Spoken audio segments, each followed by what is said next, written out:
오늘 우리가 함께 들여다볼 이야기는요, 두 거대한 독일 철학자의 지적 대결을 담은 한 편의 편지, 바로 프리드리히 야코비가 요한 고틀리프 필트에게 보낸 공개 서한에 관한 겁니다. 이건 그냥 내 생각이 틀렸네, 내 생각이 맞네 하는 단순한 철학 논쟁이 아니에요.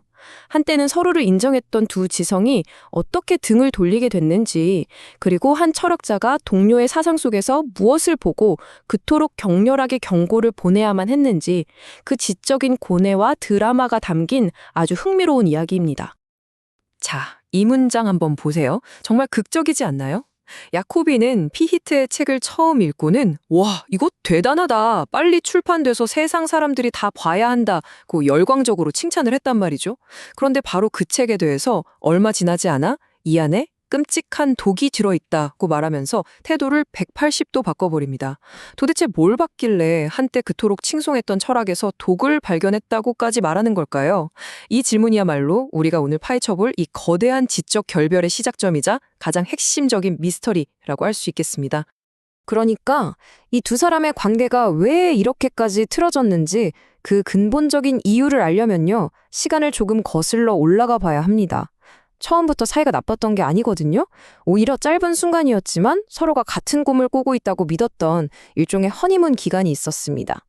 모든 비극은 바로 이 오해에서부터 시작됩니다.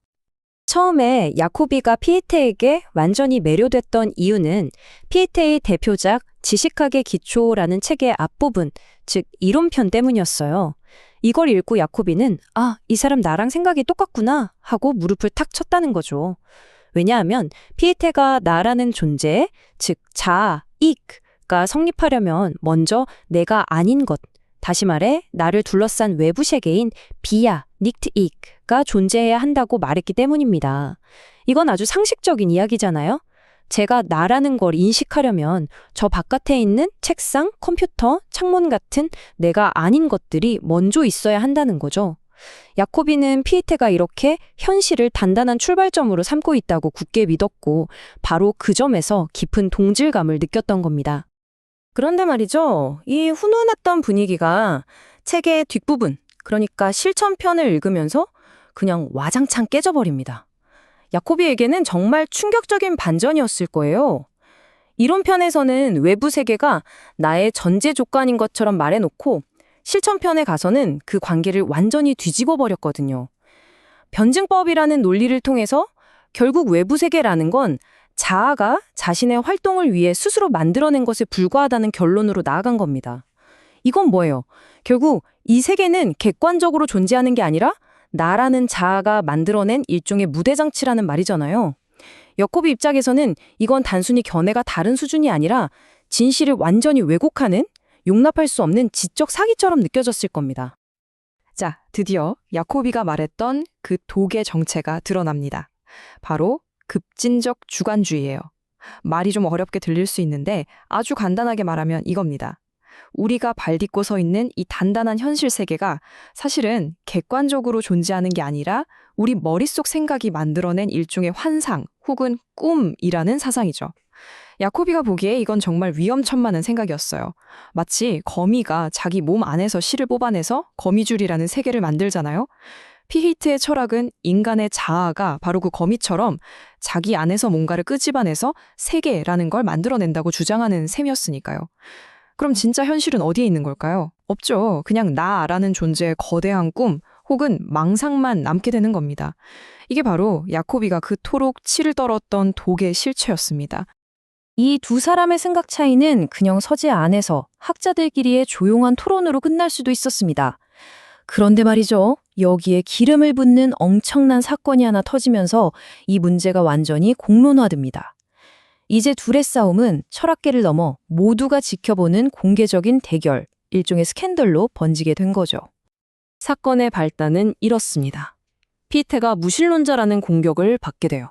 당시 사회 분위기에서 이건 교수직에서 쫓겨나는 건 물론이고 사회적으로 매장당할 수도 있는 아주 심각한 혐의였거든요. 궁지에 몰린 피테는 자신을 변호하기 위해 대중의 호소라는 글을 발표하는데요. 여기서 아주 영리하면서도 어떻게 보면 위험한 수를 둡니다.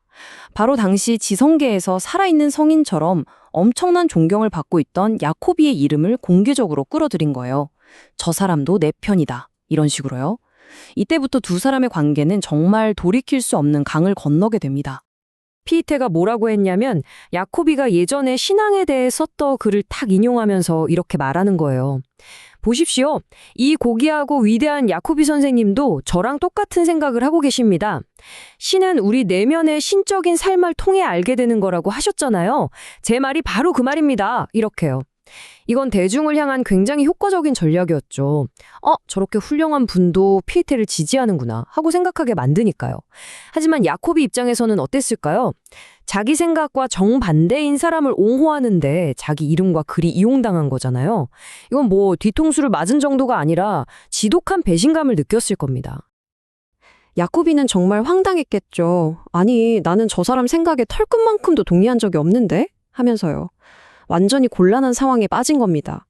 가만히 있자니 피이트의 편을 드는 꼴이 되고 나서서 반박하자니 괜히 논쟁에 끼어들어 모양새가 우스워지고요. 무엇보다도 그가 평생을 바쳐 비판했던 바로 그 철학, 즉 세계를 부정하고 자아의 독단에 빠지는 그 주관주의를 옹호하는데 자신의 이름이 쓰이다니요. 이보다 더 끔찍하고 기막힌 아이러니가 어디 있겠습니까? 결국 야코비는 선택의 여지가 없었습니다. 이제 이 문제는 단순히 철학적인 견해 차이의 문제가 아니게 된 거죠. 자신의 학문적 양심과 사회적 명예를 지키기 위해서라도 공개적으로 나는 피히테와 생각이 다릅니다 라고 명확하게 선을 그어야만 하는 상황이 된 겁니다. 피히테가 판을 이렇게 키워버린 이상 침묵은 더 이상 답이 될 수 없었습니다. 자, 이제부터가 진짜 본론입니다. 이 공개적인 논쟁은 단순한 오해나 개인적인 감정 싸움이 아니었어요. 그 밑바탕에는 현실이라는 것을 이해하는 방식, 진리를 파악하는 방법에 대한 결코 화해할 수 없는 근본적인 심연이 놓여 있었습니다. 지금부터 그 깊고 어두운 심연을 함께 들여다보겠습니다. 이 표를 보시면 두 사람의 철학적 DNA가 얼마나 다른지 한눈에 들어옵니다. 야코비에게 진리란 신앙과 직관, 즉 머리가 아니라 가슴으로 느끼는 심장의 외침 같은 것이었어요. 그는 참된 것, 다스 와르를 살아있는 현실 그 자체를 직접 마주하기를 원했죠. 반면에 피이테는 어땠을까요? 그는 이성과 논리적 사유, 즉 학문의 원리를 통해 모든 것을 설명할 수 있는 완벽한 체계, 즉 진리, 디와이트를 구축하려고 했습니다. 한쪽은 현실이라는 살아있는 몸을 껴안으려 했다면 다른 한쪽은 그 몸의 구조를 설명하는 개념의 뼈들을 만들려고 한 셈이죠. 야코비에게 철학은 책상에 앉아서 개념들을 이리저리 도립하는 지적인 놀이가 아니었습니다. 그것은 말 그대로 크리두꺼, 프랑스어죠? 심장이 절규였습니다. 차가운 이성과 합리주의가 우리가 사는 이 진짜 세계, 이 살아있는 현실을 파괴하고 있다고 믿었기 때문에 그 현실을 되찾기 위한 절박한 외침이었던 겁니다. 철학은 머리가 아니라 심장에서 시작되어야 한다. 이것이 야코비의 신념이었습니다. 반면에 피에테의 야망은 훨씬 더 거대했습니다. 그는 이른바 유일 철학을 만들려고 했어요. 세상에 단 하나뿐인 철학이라는 뜻이죠. 이게 뭐냐면 이라는 단 하나의 절대적인 제1원리로부터 출발해서 세상의 모든 지식과 현상을 빈틈없이 설명해내는 완벽하고 통일된 학문 체계를 세우려는 시도였습니다. 그는 철학을 모든 학문의 여왕으로 수학처럼 엄격하고 확실한 과학으로 만들고자 했던 겁니다. 이 지점에서 두 사람의 갈등은 이성이라는 단어의 의미 자체를 두고 폭발합니다. 야코비는 이성, 파놀프트라는 말을 아주 오래된 어원을 끄집어내요. 바로 귀 기울여 듣다라는 뜻의 페어네멘입니다. 그러니까 야코비에게 진짜 이성이란 세계가 우리에게 들려주는 목소리를 겸허하게 듣고 받아들이는 능력, 즉 지각하는 능력입니다. 그런데 페이테 같은 근대 철학은 이성을 완전히 다른 것으로 만들어버렸다고 비판해요. 세계의 목소리를 듣는 게 아니라 오히려 세계를 생산하는 공장처럼, 즉 자아야 상상력으로 세계를 마음대로 만들어내고 재창조하는 오만하고 폭력적인 힘으로 변질시켰다는 거죠. 이처럼 근본적인 시각 차이는 야코비로 하여금 정말 무서운 결론에 이르게 합니다. 그는 이제 피히테 개인을 넘어 피히테가 대표하는 근대 철학이라는 거대한 흐름 전체의 칼날을 겨누기 시작합니다. 그에게 철학은 현실을 밝혀주는 등불이 아니라 현실을 묻어버리는 사비였습니다. 야코비의 핵심적인 고발은 이 한마디로 요약됩니다. 모든 책의 철학은 그게 관념론이든 유물론이든 상관없이 결국 포소이의 더 헤얼리티, 즉 현실에 무덤 파는 인부들에 불과하다는 겁니다. 정말 강력하고 섬뜩한 비유 아닌가요? 철학자들이 현실의 진실을 캐내는 게 아니라 오히려 살아있는 현실을 땅에 묻고 그 위에 비석을 세우는 장의사들이라는 거죠. 야코비는 철학이 현실을 파괴하는 방식, 즉 무덤을 파는 방법이 항상 똑같다고 말합니다. 일종의 레시피가 있다는 거죠. 자, 한번 보세요. 첫째, 우리에게 주어진 현실, 예를 들어 나와 세계라는 두 가지가 있죠. 둘째, 철학자들은 둘 중 하나를 부정해버립니다. 피에테 같은 관념론자는 세계는 없어 라고 하고 유물론자는 정신은 없어 라고 하죠. 셋째, 이제 남은 재료, 즉 나 또는 물질만 가지고 방금 부정했던 것을 억지로 다시 만들어냅니다. 마지막으로 그렇게 해서 나온 결과물은 뭘까요?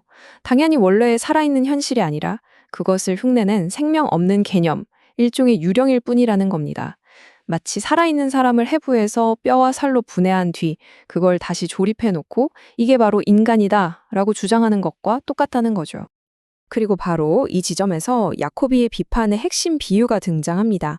야코비는 피에테가 한 일이란 살아있는 사람의 살과 피는 다 발라내고 앙상한 뼈대만 남겨놓은 뒤에 보시오, 이것이 바로 인간의 본질이오 라고 외치는 것과 같다고 비난한 겁니다.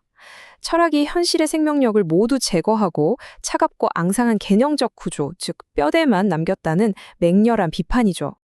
그런데 아주 흥미롭게도 피에테는 이 뼈대라는 비유를 피하지 않고 정면으로 받아들입니다. 그는 이렇게 대답해요. 맞습니다.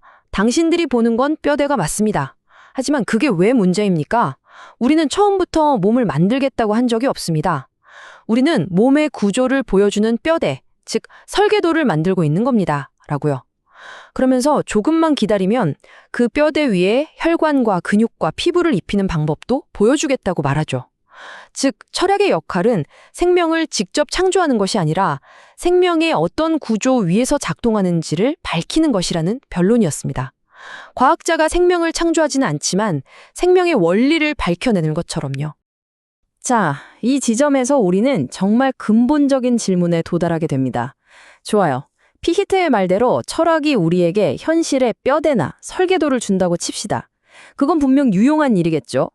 하지만 그 뼈대를 얻는 대가로 우리는 무엇을 잃어버리게 되는 걸까요? 설계도를 손에 쥐는 대신 우리는 무엇을 포기해야만 했을까요? 이 거래는 과연 남는 장사일까요? 야코비의 대답은 단호합니다. 그 거래는 파멸적인 손해라는 겁니다. 그에게 이 철학적 여정의 목적지는 지혜나 깨달음이 아니었습니다. 그것은 훨씬 더 끔찍한 그 무엇, 바로 모든 의미와 가치가 사라져버린 텅 빈 심연이었습니다. 야코비는 이 지점에서 결정적인 구분을 제시하는데요. 바로 과학적 진리, 디바하이트와 참된 것, 다스바르의 차이입니다. 그가 보기에 피에테가 추구하는 과학적 진리란 결국 개념들을 가지고 하는 일종의 체스게임 같은 거예요. 논리적으로는 완벽할지 몰라도 그 개념들 자체가 텅 비어 있기 때문에 현실과는 아무런 상관이 없다는 거죠. 이건 우리가 뭘 모르는지를 체계적으로 정리하는 것에 불과합니다. 반면에 참된 것은 그 게임 바깥에 있는 진짜 현실, 우리가 사랑하고 분노하고 슬퍼하는, 즉 심장으로 느끼고 믿음으로 마주하는, 살아 숨쉬는 현실 그 자체였습니다. 철학은 참된 것을 버리고 진리라는 껍데기만 쫓고 있다는 겁니다. 야코비는 피에테의 철학 체계를 한마디로 전도된 스피노자주의라는 아주 날카로운 말로 요약합니다. 이게 무슨 말이냐면 17세기 철학자 스피노자는 자연이라는 거대한 기계장치에서 세상 만물이 필연적으로 결정되어 나온다는 차갑고 생명 없는 세계관을 그렸거든요. 야코비가 보기에 피에테는 출발점만 자연에서 자아로 바꿨을 뿐 스피노자와 똑같은 짓을 하고 있다는 겁니다. 자연이라는 거대한 기계에서 세계를 뽑아내든 자아라는 주관적인 기계에서 세계를 뽑아내든 결국 살아있는 현실을 죽이고 생명 없는 체계를 만든다는 점에서 그 종착지는 똑같다는 끔찍한 통찰이었습니다. 그래서 야코비가 우리에게 보내는 최종 경고는 바로 이것입니다. 참된 것, 즉 살아 숨쉬는 현실의 내용물을 모두 비워내고 그것을 진리라는 텅 빈 개념의 뼈대로 대체하는 이 철학적 과정은 필연적으로 허무주의, 즉 니힐리즘이라는 끔찍한 공허로 우리를 이끈다는 겁니다. 철학이 현실을 해부하고 개념의 유령으로 대체했을 때 우리 손에 남는 것은 결국 아무런 의미도 가치도 생명도 없는 텅 빈 껍데기뿐이라는 거죠. 이것이 바로 야코비가 피에헤테의 철학 속에서 발견한 궁극적이고 가장 치명적인 독이었습니다. 결국 야코비가 우리에게 던지는 질문은 이것입니다. 인간의 이성을 가장 높은 자리에 올려놓고 이 나라는 자아의 힘으로 세상 모든 것을 설명하고 구축하려 했던 피이테의 위대한 철학이 어떻게 역설적으로 인류를 아무것도 믿을 수 없고 아무런 의미도 찾을 수 없는 이 텅 빈 공허 속으로 이끌게 되는가. 이 무서운 질문이야말로 이 역사적인 지적 전투의 가장 깊은 곳에 놓여있는 핵심 쟁점이며 앞으로 우리가 계속해서 탐구해 나가야 할 과제이기도 합니다. 한때 정말 가까웠던 두 철학자가 있었어요. 그런데 이들이 어떻게 서로 등을 돌리게 됐을까요? 오늘 이야기할 건 바로 그겁니다. 프리드리히 하인리히 야코비가 요한 고틀리프 피히테에게 보낸 편지 한 통. 이게 그냥 편지가 아니라 사실상 공개적인 결별 선언이었거든요. 이 책을 통해서 두 사람의 정말 극적인 지적 충돌을 한번 들여다보겠습니다. 자, 이 문장으로 한번 시작해볼까요? 피히테가 무신론자라는 공격을 받으면서 아주 궁지에 몰렸을 때였어요. 그때 존경받던 철학자 야코비의 이름을 딱 걸고 이렇게 말합니다. 고귀한 야코비여, 나는 당신의 손을 잡습니다. 이게 무슨 뜻이겠어요? 당신은 내 편이다, 당신을 내 방패로 삼겠다는 공개적인 연대 요청이었던 거죠. 그런데 말이죠. 야코비의 반응은 피히테가 기대했던 것과는 완전히 정반대였습니다. 그는 이 공개적인 지지를 두고 이거 정말 난처하다고 생각했어요. 이게 동맹의 손길이 아니라 자칫하면 자기도 같이 공경에 빠질 수 있는 아주 위험한 얽힘이라고 본 거죠. 그래서 야코비는 생각합니다. 아, 이거 빨리 끊어내야겠다. 아니, 어떻게 동맹을 선언했는데 이게 돌이킬 수 없는 결별로 이어졌을까요? 오늘 우리는 바로 그 야코비가 피히테에게 보낸 편지, 이 책을 통해서 그 갈등의 전말을 한번 쭉 따라가 볼 겁니다. 이 편지가 던진 충격이 얼마나 대단했냐면요. 피히테가 평생에 걸쳐서 답장을 쓰려고 애썼는데 결국 완성하지 못했을 정도예요. 자, 첫 번째 이야기. 불편한 동맹입니다. 이 두 사람의 갈등이 하루아침에 갑자기 빵 터진 게 아니에요. 그 시작을 거슬러 올라가 보면 아주 깊은 오해의 씨앗이 자리 잡고 있었거든요. 그때가 어떤 시대였냐면 스피노자의 범실론, 그러니까 모든 것이 신이다라는 사상 때문에 아주 시끄러웠던 때입니다. 젊은 피히테가 야코비의 글을 읽고는 와, 이 사람 나랑 생각이 똑같다 하면서 깊은 동질감을 느꼈던 거예요.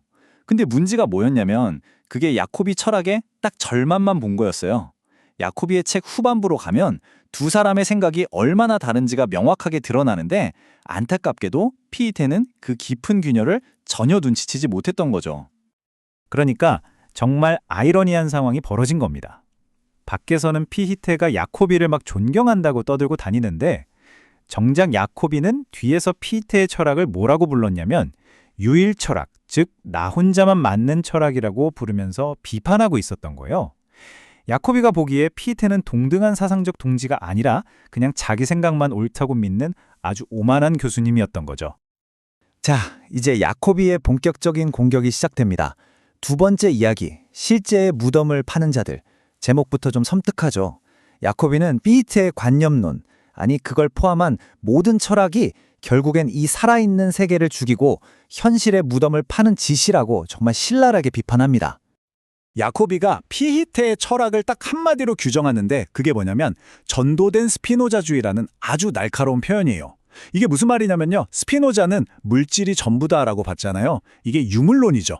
반대로 피히테는 정신, 자아가 전부다라고 봤고요. 이게 관념론입니다. 야코비가 보기엔 이 둘이 결국 동전의 양면처럼 똑같은 오류를 저지르고 있다는 거예요. 야코비가 보기에 철학자들이 하는 짓은 다 똑같아요. 자, 한번 보세요. 첫 번째, 일단 나와 세계라는 두 가지 현실에서 시작합니다. 두 번째, 그러고는 둘 중 하나를 그냥 싹 지워버려요. 예를 들어 관념론자는 세계를 부정해버리죠. 세 번째, 그럼 남은 하나를 가지고 아까 지워버렸던 걸 인위적으로 다시 만들어냅니다. 그리고 마지막으로 이렇게 억지로 만들어낸 걸 가지고 이게 바로 과학적 진리다! 라고 주장한다는 겁니다. 그런데 이 과정에 아주 치명적인 문제가 있어요. 뭐냐면 그렇게 다시 만들어진 세계는 진짜 살아있는 세계가 아니라는 거죠. 그냥 설계도 같은 거예요. 생명력 없는 껍데기, 현실의 유령 같은 도식화일 뿐이라는 겁니다. 그래서 야코비가 이런 섬뜩한 결론을 내리는 겁니다. 철학자들은 실제 무덤을 파는 자들이다. 살아 숨쉬는 세계를 죽여서 차갑고 인공적인 구조물로 바꿔버리고 현실에서 모든 생명과 마법을 앗아가 버린다는 거죠. 정말 무서운 비판이죠. 야코비는 이게 인간의 가장 중요한 능력, 바로 이성이 타락한 거라고 봐요. 독일어로 페어눈프트라고 하는데 이 이성의 원래 역할은 세계의 소리에 귀 기울여서 있는 그대로를 인식하는 것, 즉 페어내면하는 거였거든요. 그런데 철학자들이 이걸 왜곡해서 세계를 자기 마음대로 만들어내는 상상력으로 바꿔버렸다는 겁니다. 자, 세 번째 이야기, 생명 없는 해골입니다. 야코비의 비판은 여기서 멈추지 않아요. 그는 이제 피테의 철학 체계 전체를 겨냥해서 그의 편지에 나오는 비유 중에 가장 강력하다고 할 수 있는 비유를 하나 던집니다. 그게 뭐냐면 바로 생명 없는 해골이라는 비유예요. 피테가 자기 평생을 바쳐서 만든 게 지식학이라는 아주 정교한 철학 체계거든요. 그런데 야코비는 그걸 딱 보더니 이건 살아있는 사상이 아니라 그냥 무, 즉 없음, nothingness를 보여주는 슬픈 뼈대일 뿐이다 라고 말해버립니다. 생명력은 다 사라지고 죽음과 공허함만 가리키는 앙상한 해골이라는 거죠. 정말 매서운 비판입니다. 자, 여기서 아주 흥미로운 점이 나와요. 피테가 이 해골이라는 비판을 듣고 피하지 않습니다. 오히려 정면으로 받아쳐요. 그리고 야코비의 비판을 역으로 이용해서 철학의 진짜 역할이 뭔지 내가 알려주지 하는 기회를 삼습니다. 자, 우리가 해골 모형을 만들었어요. 그랬더니 당신이 와서 소리치는 겁니다. 이걸 봐라. 이게 어떻게 몸이냐? 이건 그냥 뼈다귀잖아. 그럼 우리는 이렇게 대답하죠. 네, 맞습니다. 이건 몸이 아니라 해골입니다. 그리고 우리가 거기에 살과 근육을 붙이면 당신은 또 소리치죠. 자, 이제 살려내봐. 그럼 우리는 또 대답합니다. 우리는 그걸 할 수 있다고 말한 적이 없습니다. 생명을 주는 건 오직 자연이지 우리 같은 예술가들이 아니에요. 무슨 말인지 아시겠죠? 피테는 철학의 목적 자체가 생명을 만드는 게 아니라는 거예요. 철학은 생명을 이해하기 위해 만든 예술가의 모델 같은 도구일 뿐인데 야코비, 당신이 완전히 목적을 오해하고 있다는 거죠. 그러니까 결국 두 사람의 관점은 여기서 딱 갈리는 겁니다. 야코비한테 철학은 뭐예요? 살아있는 생명체 위에 덮어 씌워서 그걸 죽여버리는 죽음의 가면 같은 거예요. 반면에 피헤테한테 철학은 삶이라는 강물에 휩쓸려가지 않기 위해 잠시 밖으로 나와서 강 전체를 조망하는 데 필요한 망원경 같은 필수적인 도구인 거죠. 자, 네 번째 이야기로 넘어가 보겠습니다. 무지의 거대한 게임. 야코비의 비판은 이제 피히테 철학을 넘어서 아예 학문 전체를 향합니다. 우리가 그토록 대단하게 생각하는 모든 지식이라는 게 사실은 진리와는 아무 상관도 없는 그냥 정교하게 만들어진 텅 빈 게임에 불과하다고 주장하는 거예요.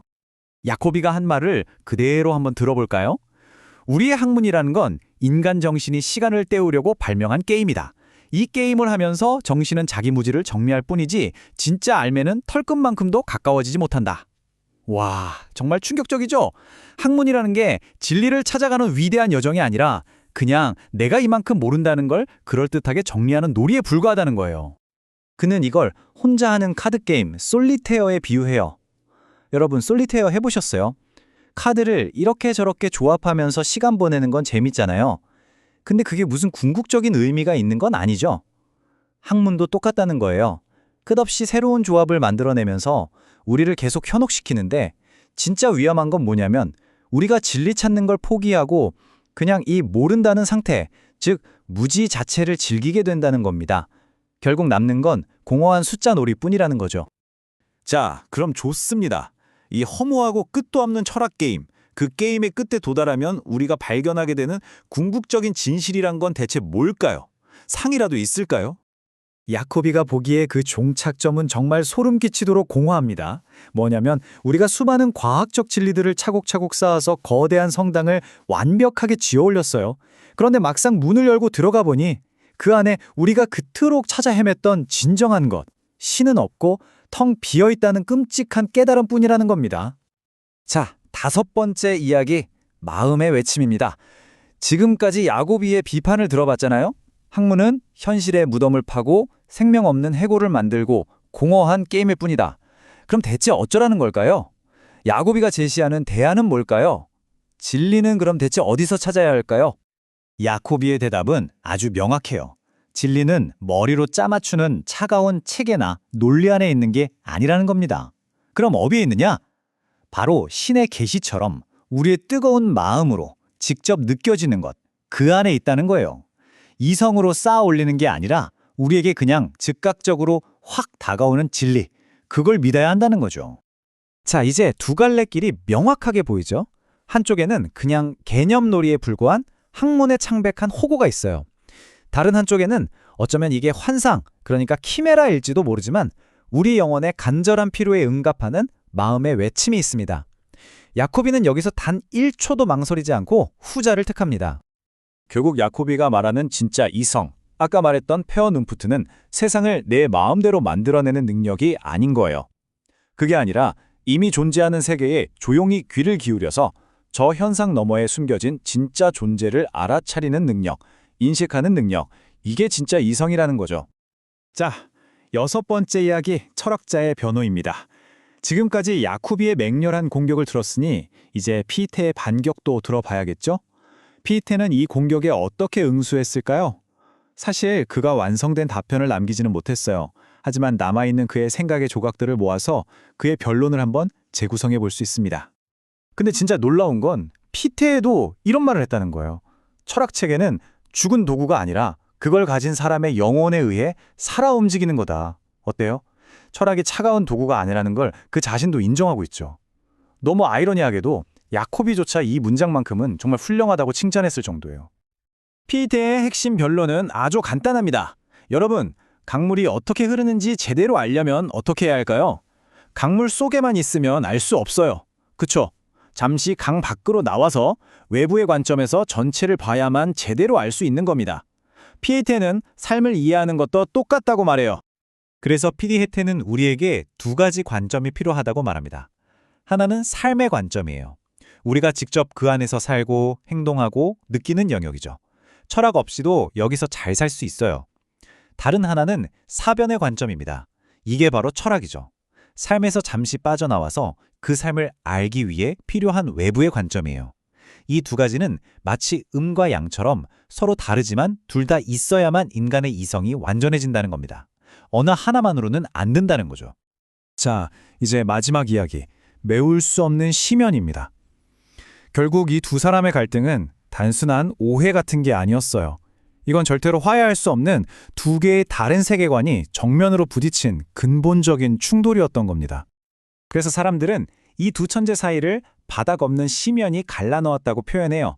한 사람은 신앙과 감정, 자연의 세계에서 진리를 찾으려 했고, 다른 한 사람은 엄격한 이성과 체계적인 학문의 세계에서 진리를 찾으려 했죠. 이 둘 사이의 심연은 너무나 깊어서 결코 건널 수가 없었던 겁니다. 그리고 이 두 사람의 거대한 지적 충돌은 시대를 넘어 오늘을 사는 우리에게도 여전히 아주 중요한 질문을 던집니다. 진리란 건 과연 어디에 있는 걸까요? 세상을 완벽하게 설명하는 체계 안에 있을까요? 아니면 온 마음으로 그것을 경험하는 신앙 안에 있을까요? 이성과 믿음, 그 사이에서 여러분은 어디에 서 계신가요? 만약 우리가 철학이라고 부르는 이 거대한 학문이요, 사실은 아주 정교하게 짜여진 게임에 불과하다면 어떨까요? 프리드리히 하인리히 야코비가 피히테에게 보내는 편지라는 책을 통해 던지는 근대 철학의 심장을 꿰뚫는 아주 날카로운 질문들이 있는데요. 자, 지금부터 그 질문들을 함께 따라가 보겠습니다. 바로 이 문장, 이게 야코비가 던지는 도발의 시작점입니다. 와, 여기서 무지를 체계화한다는 표현 정말 날카롭지 않나요? 우리가 그냥 모른다는 사실을 인정하는 게 아니고요.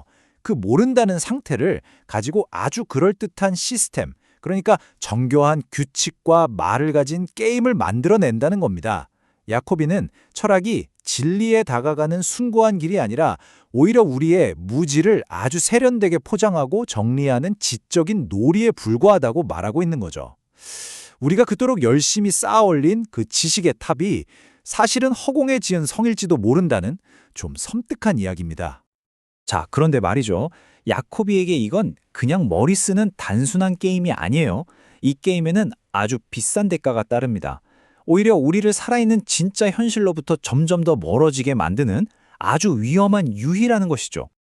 그렇다면 야코비는 이 철학이라는 게임이 대체 왜 그렇게 위험하고 공허하다고 봤을까요?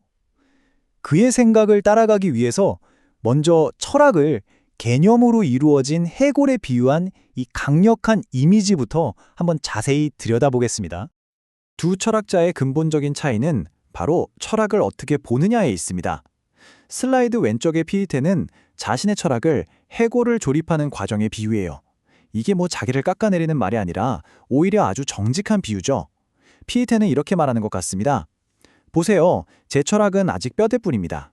하지만 이 뼈대가 있어야 여기에 혈관도 놓고 근육도 붙이고 피부도 씌울 수 있지 않겠습니까?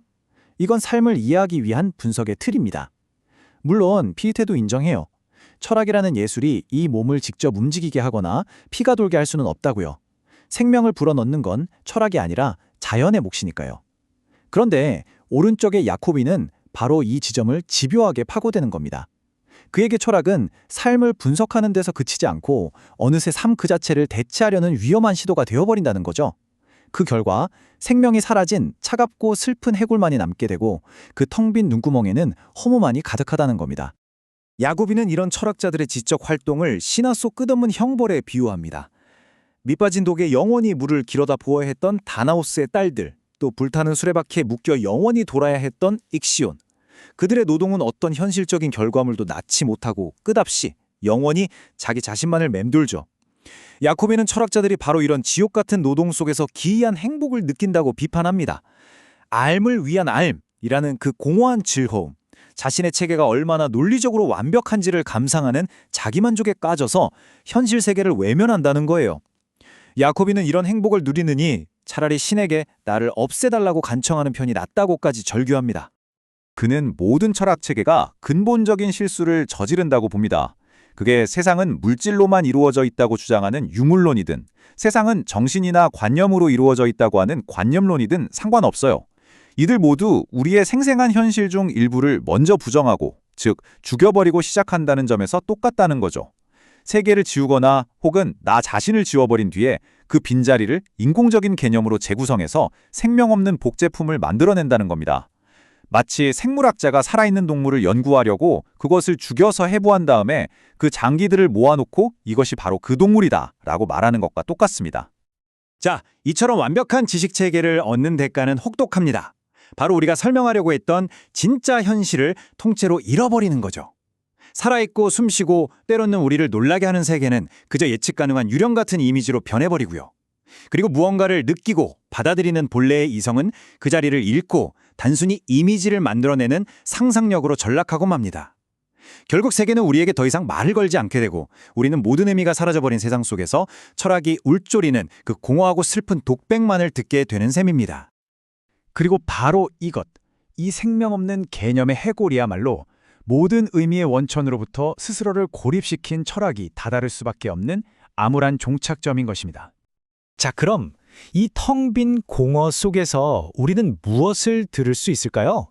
야코비는 그 해답이 더 정교하고 더 나은 철학 체계가 아니라고 단호하게 말합니다.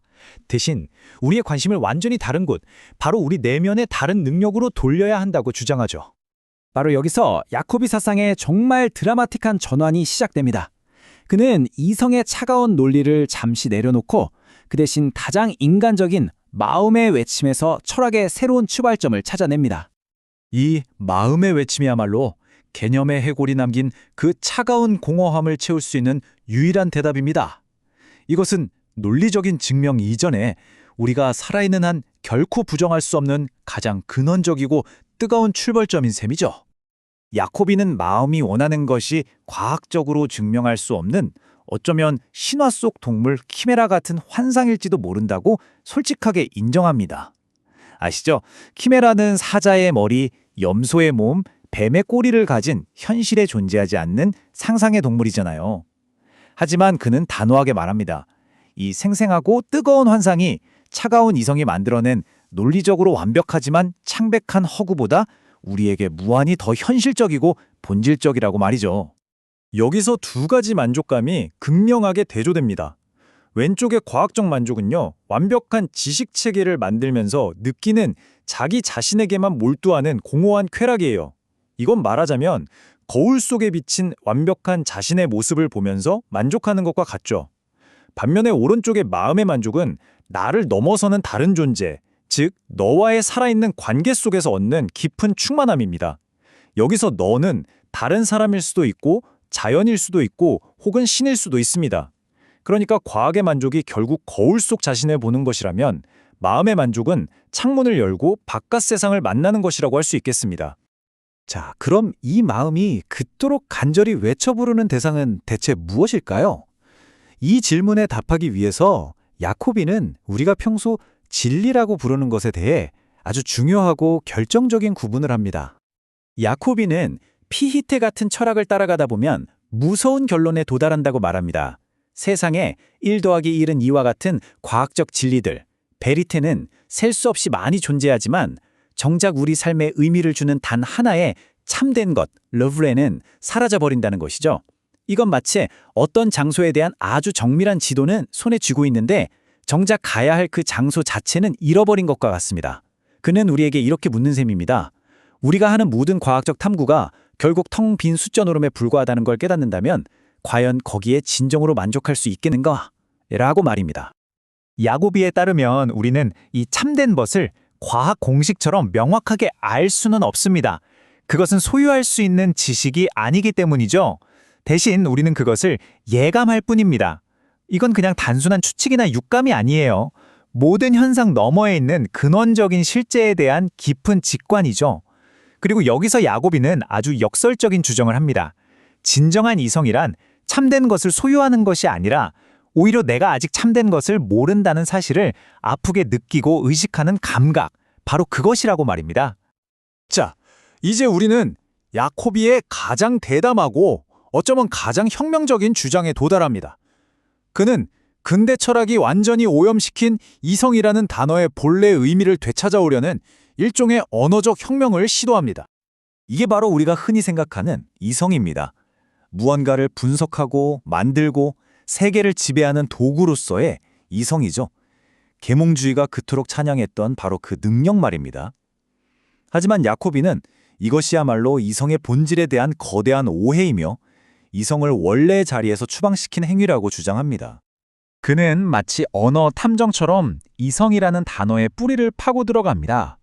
훗날 하이데거가 보여준 방식을 예견하는 듯한 이 어원 분석을 통해서 그는 근대 철학이 잃어버린 이성의 진정한 본질을 밝혀내고자 합니다. 이 언어의 뿌기를 따라가 보니까 정말 놀라운 사실이 드러납니다. 독일어로 이성을 뜻하는 페어노프트, 변우프트는 페어네멘, 즉 듣다, 감지하다, 지각하다라는 동사에서 왔다는 겁니다. 다시 말해서 이성이라는 단어의 본래 뜻은 무언가를 만들어내는 능동적인 행위가 아니라 외부에서 오는 무언가를 받아들이는 수동적인 감각에 가깝다는 거죠. 야코비는 바로 이 지점에서 근대 철학이 길을 잃었다는 결정적인 증거를 찾아냅니다. 바로 이 지점에서 야코비의 모든 주장이 하나의 눈부신 통찰로 모입니다. 그가 되찾은 이성은 진리를 만들어내는 공장이 아니에요. 우리의 눈이 세상을 보듯 우리의 귀가 소리를 듣듯 참된 것을 있는 그대로 받아들이고 지각하는 감각 기관입니다. 이 지각 능력과 단절된 이성은 껍데기에 불과하죠. 그래서 독일어로 지각을 뜻하는 단어 바르네몽은 문자 그대로 참된 것, 와하를 붙잡음, 네몽을 의미하는 겁니다. 정말 놀랍지 않나요? 이성은 생산하는 것이 아니라 받아들이는 것입니다. 자, 이성을 지각 능력으로 재정의한 것은 단순히 철학적 논의에 그치지 않습니다. 이건 우리의 도덕과 윤리에 엄청난 파장을 일으키면서 야코비의 주장 중 가장 도발적이고 위험한 결론으로 우리를 이끌어갑니다. 이 문장은 칸트로 대표되는 절대적이고 보편적인 도덕 법칙을 내세우는 철학에 대한 정면 도전장입니다. 그는 어떤 상황에서도 예외 없이 적용되는 추상적인 법보다 인간이 먼저이며 때로는 그 법을 넘어서는 더 높은 권위가 존재한다고 대담하게 선언하고 있는 거죠. 그리고 이게 그냥 하는 말이 아니라는 걸 증명하기 위해서 그는 성전의 빵을 훔쳐먹은 다윗, 안식일에 밀 이삭을 잘라먹은 예수의 제자들, 폭군이 된 동생을 죽인 티몰레온 등 법을 어긴 성인과 영웅들의 충격적인 사례를 줄줄이 열거합니다. 이것은 법의 조항을 어기는 행위가 때로는 거스를 수 없는 더 높은 도덕적 의무가 될 수 있다는 것을 보여주기 위함입니다. 이것이 바로 야코비 철학의 최종 결론입니다. 우리의 마음과 지각하는 능력으로 되찾은 이성이 참된 것과 직접 연결될 때 우리는 사면의 특권이라는 장엄한 권리를 얻게 된다는 거죠. 이것은 보편적인 법칙의 이름으로 우리를 억압하는 그 어떤 것에도 저항할 수 있는 인간 고유의 신성한 권리이자 존엄성의 증표입니다. 결국 야코비는 우리에게 이 거대하고도 불편한 질문을 남깁니다. 만약 인간의 가장 위대한 존엄성이 보편적인 법칙을 깰 수 있는 자유에 있다면 우리가 발딛고 서야 할 도덕의 기반은 과연 어디에 남아있는 걸까요? 이것은 모든 체계적 윤리학에 대한 근본적인 도전이며 동시에 우리의 삶을 차가운 규칙이 아닌 선과 진리에 대한 뜨거운 감각과 살아있는 지각 위에 세우라는 강력한 초대장입니다. 자, 이제 이 책에서 어쩌면 가장 극적이고 또 가장 중요한 순간이라고 할 수 있는 지점으로 들어가 보겠습니다. 바로 프리드리히 하인리히 야코비가 요한 고틀리프 피히테라는 거대한 철학자에게 정면으로 던진 아주 강력하고 직설적인 도전장입니다. 이건 그냥 철학자들끼리 주고받는 점잖은 편지가 아니에요. 당시 독일 관념론이라는 거대한 흐름의 심장을 겨눈 날카로운 선전포고에 가깝습니다. 바로 이 한 문장. 이게 야코비가 피히테의 철학 전체에 내린 정말이지 냉혹하게 짝이 없는 판결입니다. 이성만으로 세상 모든 것을 설명하려는 그 거대한 시도, 그 핵심을 그냥 단칼에 베어버리는 비판이죠. 야코비가 보기에 피히테의 그 정교한 철학은 살아있는 생명체가 아니었던 겁니다. 그저 차갑고 앙상한 구조물, 그러니까 스켈레톤, 뼈대일 뿐이라는 거죠. 이건 살아있는 몸이 아니라 죽음의 흔적이라는 아주 무서운 선언이었습니다. 그래서 지금부터 야코비의 이 열정적인 비판을 저희가 5단계로 한번 따라가 볼 텐데요. 처음에는 휘트 개인을 직접 겨냥하다가 나중에는 철학이란 무엇인가, 진리란 무엇인가 하는 거대한 질문으로 나아가는 그 흐름을 같이 한번 보시죠. 자, 그럼 첫 번째, 바로 그 유명한 뼈대라는 비유부터 한번 제대로 파헤쳐보겠습니다. 도대체 왜 야코비는 피히테의 철학을 뼈대라고 불렀을까요? 피히테 입장에선 정말 억울했을 수도 있어요. 본인은 평생을 바쳐서 지식의 완벽한 청사진, 모든 진리를 세울 수 있는 단단한 기초를 만들었다고 생각했거든요. 순수 논리로만 이루어진 완벽한 건축물처럼 말이죠. 그런데 야코비 눈에는 그게 어떻게 보였을까요? 그건 그냥 생명과 피, 정신이 완전히 빠져버린 슬픈 뼈의 구조물이었던 겁니다. 심지어 모든 것을 결국 죽음과 공허함으로 이끌고 갈 불길한 징조로까지 보였던 거죠. 물론 피히테도 가만히 있진 않았습니다. 아주 흥미로운 반론을 내놓죠. 아니, 잠깐만 기다려보시오. 지금은 뼈대가 맞소. 하지만 우리가 곧 여기에 정맥도 연결하고 근육도 붙이고 피부도 입힐 거란 말이오. 이런 거죠. 그러니까 자신의 철학이 아직 미완성일 뿐, 이 뼈대는 나중에 진짜 생명을 입히기 위한 필수적인 첫 단계라고 자신만만하게 주장한 겁니다. 하지만 여기서 야코비가 정말 결정적인 한 방을 날립니다. 좋소. 그런데 당신이 과연 거기에 생명을 불어넣을 수 있소? 피가 흐르게 명령할 수 있단 말이오? 이게 핵심이에요. 야코비가 보기엔 이건 순소의 문제가 아니었던 겁니다. 인공적으로 조립한 부품에 아무리 살을 붙여봤자 절대 살아있는 생명체가 될 수 없다는 거죠. 사과에 대한 완벽한 개념적 분석이 진짜 사과 하나를 만들어내지 못하는 것처럼요. 오히려 그는 이성적인 사유, 이 사변이라는 행위 자체가 살아있는 현실을 해부하고 분해해서 결국 죽여버리는 과정이라고 봤습니다. 개념의 세계에 갇히는 순간 현실의 생생한 박동은 영원히 놓치게 된다는 통렬한 지적이죠. 자, 여기서부터 야코비의 비판은 피히테 한 사람을 훌쩍 뛰어넘습니다. 이건 거의 스피노자부터 칸트까지 근대 철학 전체를 향한 선전포고라고 할 수 있어요. 야코비가 보기에 철학자들이 하는 일이라는 게 다 똑같다는 겁니다. 유물론이든 관념론이든 말이죠. 그들은 기본적으로 우리가 생생하게 경험하는 이 현실, 그러니까 나와 세계가 함께 있는 이 살아있는 이원성을 참지 못한다는 거예요. 그래서 꼭 둘 중 하나를 없애버리려고 하죠. 그리고 남은 하나를 가지고 원래 있던 걸 억지로 다시 만들어내려고 한다는 겁니다. 그 과정을 야코비는 실제 사례의 4단계라고 부릅니다. 한번 보세요. 첫째, 일단 주체와 세계라는 주어진 현실에서 시작합니다. 둘째, 갑자기 둘 중 하나는 진짜가 아니라고 부정해버려요. 예를 들어 관념론은 세계의 독립적인 존재를 부정하죠. 셋째, 이제 남은 것, 그러니까 주체의식만으로 방금 부정했던 세계를 다시 만들어내려고 애씁니다. 그럼 마지막 네 번째 단계에서 뭐가 나올까요? 원래 있던 살아있는 세계가 아니라 그냥 그럴듯하게 흉내만 낸 죽은 복제품, 도식화된 가짜 세계가 탄생하는 겁니다. 피에테가 바로 이 짓을 했다는 거죠. 그리고 이건 물질에서 정신을 설명하려 했던 스피노자주의를 그냥 뒤집어 놓은 것에 불과하다고 전도된 스피노자주의라고 아주 신랄하게 비판합니다. 그래서 나온 결론이 이겁니다. 철학자들은 실제의 무덤을 파는 자들이다. 정말 무서운 말이죠? 이들의 작업 때문에 세계는 이제 신비롭고 살아있는 존재가 아니라 우리 머릿속에서 만들어낸 이미지일 뿐이게 됩니다. 결국 철학제는 자기가 만든 유령의 세계에 갇혀서 혼자만의 유희를 즐기는 신세가 되고 만다는 거죠. 그렇다면 이 철학자들이 살아있는 실제를 땅에 묻어버리고 난 뒤에 그 자리에는 도대체 뭐가 남게 될까요? 야코비의 대답은 정말 허무합니다. 그에게 철학은 그냥 공허한 유희일 뿐입니다. 그냥 개념들을 가지고 저글링하는 것과 같다는 거죠. 심심해서 만들어낸 소일거리, 우리 자신의 무지를 그럴듯하게 포장해서 감추려는 교란 행위, 판돈도 없이 그냥 시간만 때우는 끝없는 카드놀이. 중요한 건 이런 놀이를 하면 할수록 우리는 진짜 참된 것으로부터 점점 더 멀어진다는 겁니다. 그는 이걸 숫자가 뭘 의미하는지는 전혀 신경 안 쓰고 그냥 계산 공식에만 매달리는 수학에 비유해요.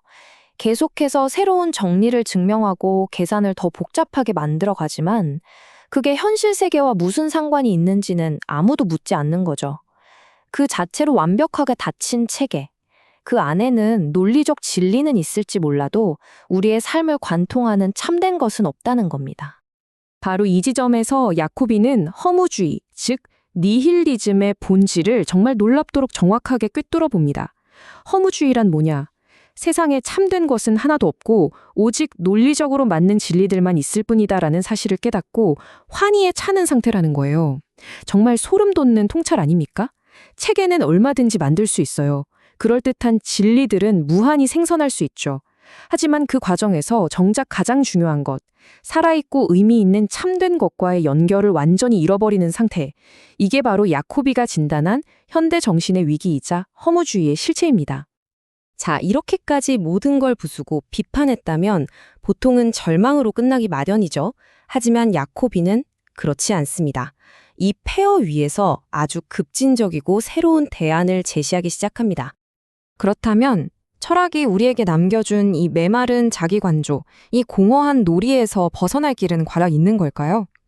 여기서부터가 야코비 철학의 진짜 시작이라고 할 수 있습니다. 파괴가 아니라 건설이 시작되는 거죠.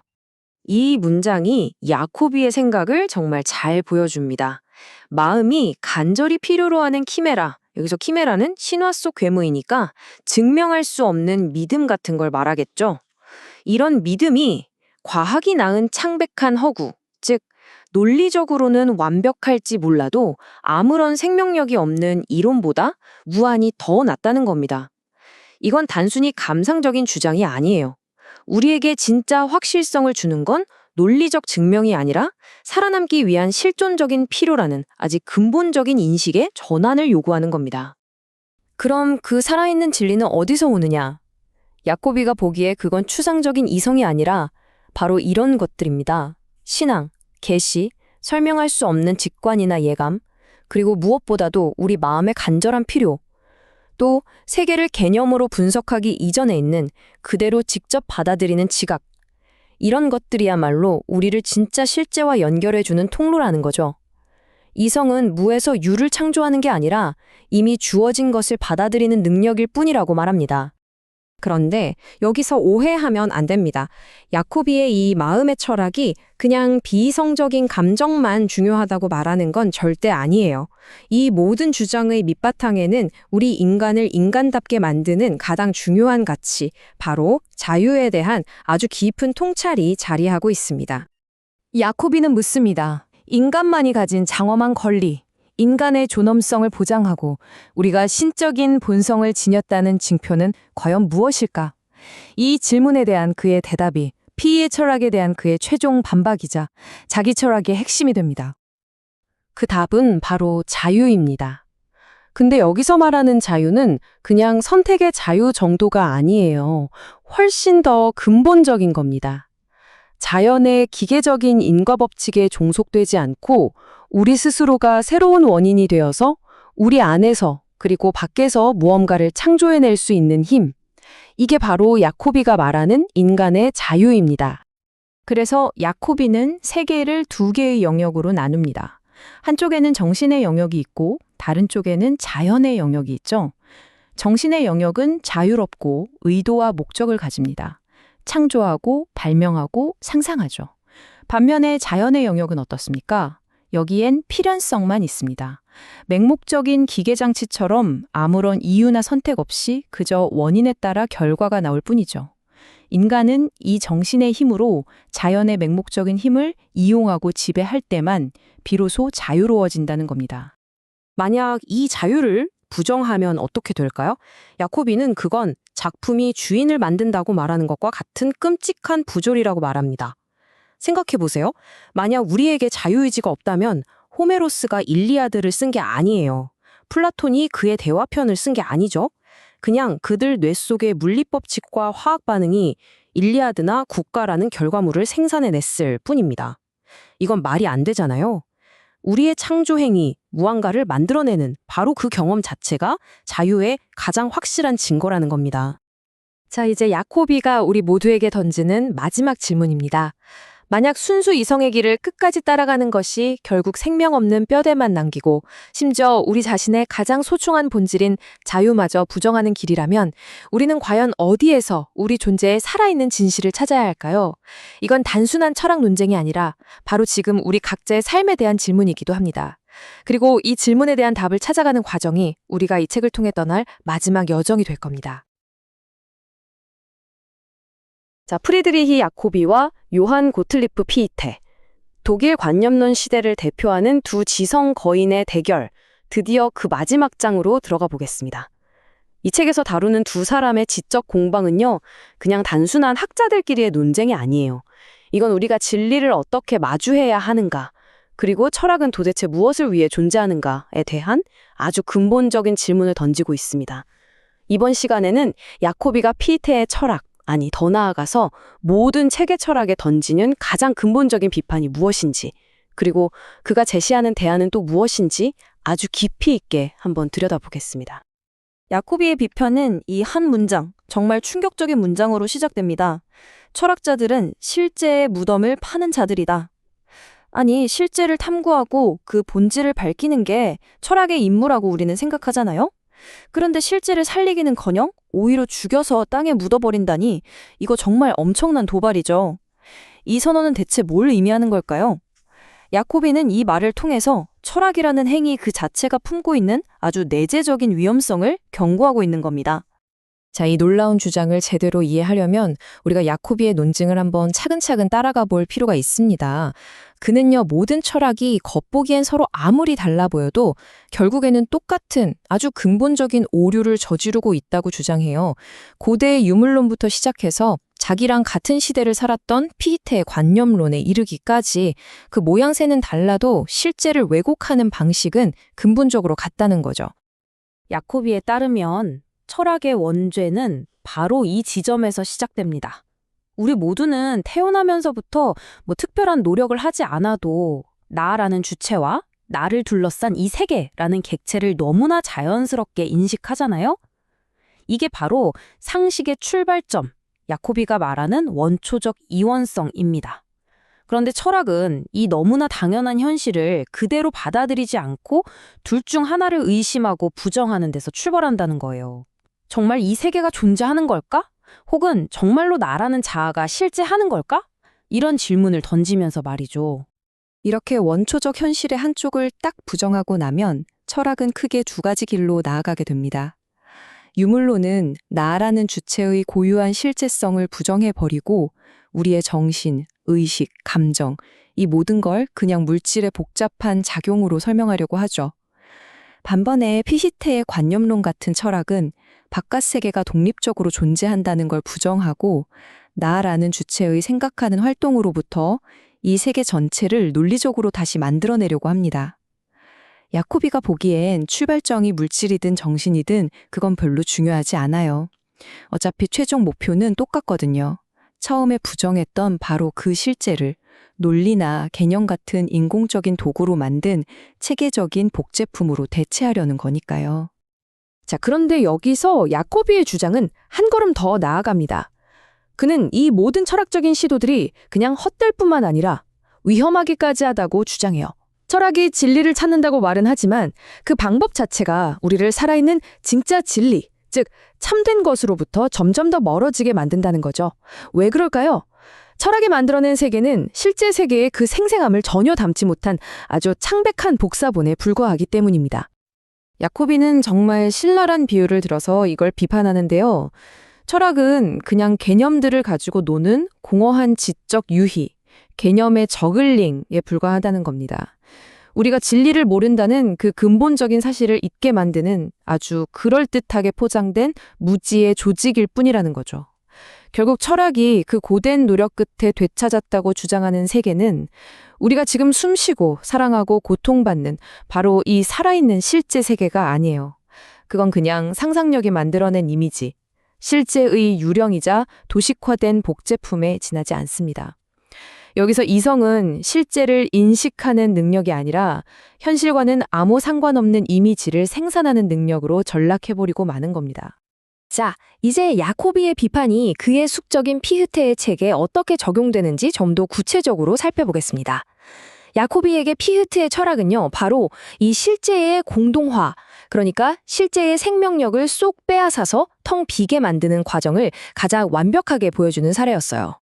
흥미로운 점은 피흐테 자신도 자기 철학 체계가 완성된 몸이 아니라 앞으로 살을 붙여야 할 해골이라는 점을 어느 정도 인정했다는 거예요.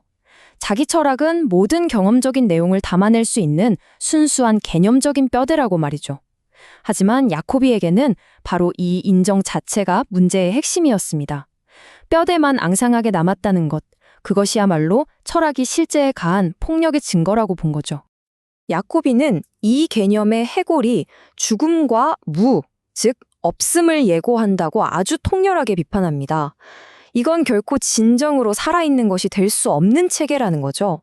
아무리 정교하게 살을 붙이고 피를 돌게 한다고 해도 그건 살아있는 생명체가 아니라 차갑고 정교하게 조립된 시체에 불과할 거라는 게 야코비의 주장입니다. 왜냐하면 생명은 조립되는 게 아니라 주어지는 거니까요. 그러니까 두 철학자의 생각이 딱 부딪히는 핵심 쟁점이 바로 여기입니다. 철학적인 사유, 즉 사변이라는 게 생명에 대한 살인행위냐 아니면 관찰행위냐 하는 거죠. 야코비에게 철학은 살아있는 경험의 세계를 해부해서 죽은 개념의 틀로 만드는 행위입니다. 반면에 피히테는 이렇게 방어하죠. 우리가 어떤 걸 제대로 알려면 그것에 완전히 빠져있는 상태에서 한 걸음 물러나서 객관적으로 봐야 하듯이 사변이란 생명을 더 깊이 이해하기 위해서 잠시 그 밖으로 나서는 것이라고요. 만약 체계적 이성이 이렇게 실제를 죽음으로 이끄는 막다른 길이라면 야코비가 제시하는 진리에 이르는 대안적인 길은 과연 무엇일까요? 그는 파괴적인 비판에만 머무르지 않고 아주 적극적으로 자신만의 철학을 제시합니다. 야코비는 우리에게 아주 근본적인 질문을 던집니다.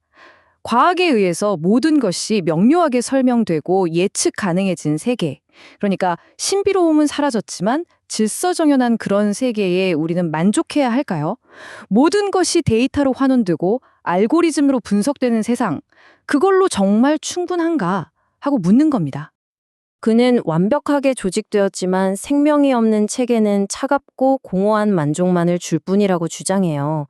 그건 마치 모든 걸 자기 안에서 해결하려는 철학의 자폐적인 행위, 메마른 자기관조와 같다는 겁니다.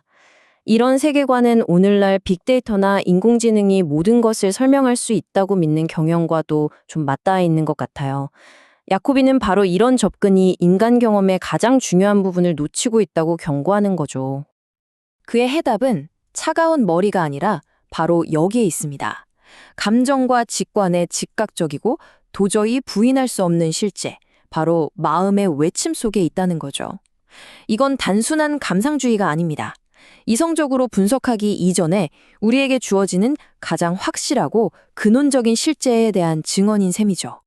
야코비에게 진정한 이성은 세계를 무에서부터 만들어내는 그런 창조적인 능력이 아니에요. 오히려 이미 존재하는 것을 인식하는 능력, 즉 눈에 보이는 현상 너머에 계산되거나 증명될 수 없는 더 깊은 진리가 있다는 걸 감지하는 그런 감각입니다. 그는 이걸 참된 것에 대한 예감이라고 부릅니다. 이성의 진짜 기능은 우리가 진리를 모른다는 사실을 정직하게 알려주고 우리를 현상 너머의 무언가를 향하도록 이끌어주는 것이라는 정말 놀라운 통찰이죠. 야코비의 이 마음의 철학은 여기서 더 나아가서 인간의 자유와 도덕에 대한 아주 급진적이고 깊이 개인적인 비전으로까지 이어집니다. 체계 철학이 보편적이고 추상적인 법칙을 강조한다면 야코비는 개별적인 인간의 내면적 확신에 주목하는 거죠. 그는 역사와 성서 속 인물들을 예로 듭니다. 이 사람들은 모두 기존의 법의 순수한 문자를 어겼어요. 왜 그랬을까요? 그들은 법이 인간을 위해 만들어진 것이지 인간이 법을 위해 존재하는 게 아니라는 걸 깊이 이해했기 때문입니다. 티몰레오는 조국의 자유라는 더 높은 가치를 위해서 혈육의 정을 끊고 폭군인 형을 죽였고 다윗과 제자들은 인간의 기본적인 생존의 필요가 형식적인 율법보다 우선한다는 걸 자신의 행동으로 직접 보여주었죠. 그러니까 핵심은 이거예요. 우리의 궁극적인 도덕적 권위가 바깥에 있는 법이나 시스템이 아니라 바로 이 내면의 확신에서 나온다는 겁니다. 차갑고 보편적인 법에 맞서서 더 높고 살아있는 진리의 이름으로 저항할 수 있는 신성한 권리. 야코비는 이것이야말로 인간을 다른 모든 존재와 구별하고 존엄하게 만드는 인간의 진정한 존엄의 권리라고 선언합니다. 그가 보기에 순수하게 이성적인 윤리, 예를 들어 칸트의 정언명령 같은 건 공허하고 비인격적인 체계에 불과합니다. 그건 보편적인 일관성이라는 이름 아래 우리에게 인간성의 가장 중요한 부분, 그러니까 구체적인 상황 속에서 고동치는 살아있는 뿌리인 심장을 희생하라고 요구하는 살아있는 시체와 같다는 거죠. 우리는 지금까지 체계적 사유에 대한 야코비의 정말 맹렬한 비판과 생명과 신앙, 그리고 마음의 뿌리를 내린 철학에 대한 그의 열정적인 변호를 쭉 살펴보았습니다. 이제 마지막 질문이 남았습니다. 우리는 어떤 철학을 선택해야 할까요? 이 선택은 결국 두 세계 사이의 선택입니다. 하나는 순수한 개념들로 이루어진 인공적인 세계, 다른 하나는 즉각적인 경험의 실제 세계입니다. 과학적인 진리와 참된 것 그 자체 사이의 선택이기도 하죠. 한쪽에는 차갑지만 명확한 확실성이 있고요. 다른 한쪽에는 따뜻하지만 때로는 불확실하고 모호한 살아있는 진리가 있습니다. 그리고 정말 놀랍게도 야코비는 이 논쟁의 결론을 자신의 경쟁자였던 피에트에게서 빌려온 이 심오한 문장으로 마무리합니다. 이로써 이 거대한 철학적 논쟁은 지극히 개인적인 실존적인 질문으로 바뀌게 되어 어떤 철학이 객관적으로 옳은가를 따지는 걸 넘어서 내가 어떤 사람이기에 어떤 철학에 끌리는가를 묻게 만드는 거죠. 이건 단순히 어떤 체계가 더 논리적인가라는 질문이 아닙니다. 그보다 훨씬 더 깊은 질문이죠. 당신은 어떤 종류의 사람이며 그러한 당신의 영혼은 어떤 종류의 진리를 갈망하고 선택할 수 있는가라는 질문입니다. 철학은 단순한 지식의 덩어리가 아니라 한 사람의 존재 방식 그 자체와 아주 깊이 연결되어 있다는 것. 이것이 바로 야코비가 피익테와의 기나긴 대결 끝에 우리에게 던지는 마지막 화두입니다.